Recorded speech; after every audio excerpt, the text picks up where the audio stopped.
Ibu, perkenalkan, saya Juan Gustiani. Saya perwakilan dari Puskesmas. Nah, tujuan saya ke sini ingin memberikan beberapa pertanyaan. Nah, pertanyaan ini untuk mengukur kualitas hidup pasien stroke, Ibu. Nah, jadi sebelum saya melanjutkan, apakah ada yang ingin ditanyakan, Bu? Oke. Pertanyaan ini ada butuh waktu sekitar 15 menit saja, Bu. Kita lakukan di sini saja ya, Bu ya. Apakah Ibu sudah paham? Sudah. Baik. Kita mulai ya, Bu ya.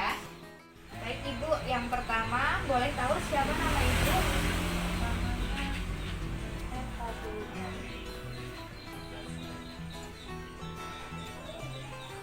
Usianya sudah berapa ya, Bu ya?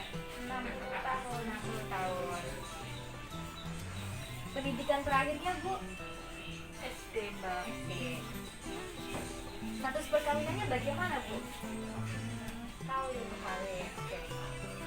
Kita mulai ya, Bu ya. Jadi untuk yang pertama itu tentang perilaku keluarga dalam memberikan pelayanan kepada Ibu. Ibu bisa menjawab selalu, sering, kadang-kadang, atau tidak pernah ya, Bu ya. Paham, Ibu? Paham.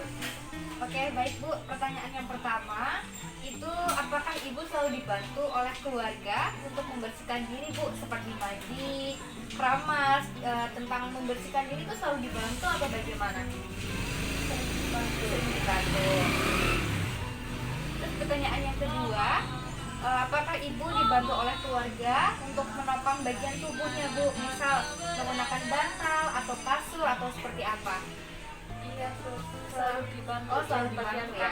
Soalnya sakit ya, Bu, yang nggak bisa digerakkan ya. Baik. Nah, yang ketiga, apakah Ibu selalu diberi semangat sama anggota keluarga? Nah, setelah ini kita bisa melanjutkan dengan beberapa pertanyaan yang terdapat di kuesioner. Pertanyaannya bisa meliputi tentang keadaan umum, emosi, tentang pasien, dan sebagainya. Untuk mengukur kualitas hidup pasien stroke, di kuesioner ini terdapat penelitian tentang keadaan umum, ringkasan fisik dan mental, fungsi fisik, kemudian ada peran fisik, peran emosi, dan ada penelitian tentang rasa sakit atau nyeri, dan yang terakhir adalah tentang fungsi sosial.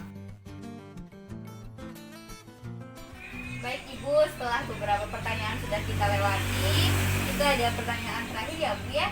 Nah, ini tentang keadaan umum dari Ibu. Yang pertama, apakah Ibu merasa lebih mudah sakit dibandingkan dengan orang lain? Betul. Apakah Ibu merasa sama sehatnya dengan orang yang dikenal sama Ibu, Bu? Bagaimana? Salah ya, karena Ibu juga merasa sakit ya, Bu ya. Nah, apakah Ibu berharap bahwa kesehatan Ibu itu semakin memburuk? Tidak. Ibu juga punya harapan biar cepat sembuh ya, Bu ya.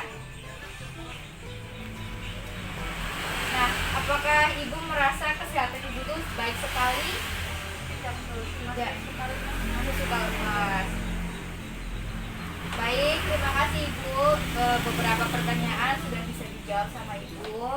Terima kasih sudah menjawab pertanyaan dari saya. Saya juga mohon maaf apabila dalam saya memberikan pertanyaan sedikit menyinggung perasaan Ibu. Nah, nanti saya kesini lagi minggu depan, kira-kira untuk mengobservasi atau mengamati kesehatan dari Ibu ya, Bu ya?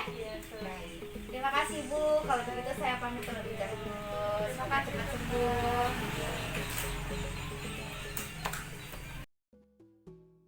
Jadi kesimpulannya adalah bahwa pasien memiliki caregiver dari keluarga yang baik karena keluarga banyak yang mendukung dan memberikan semangat. Sedangkan kualitas hidup pasien itu rendah karena pasien mengalami keterbatasan fisik akibat kelemahan yang dialaminya.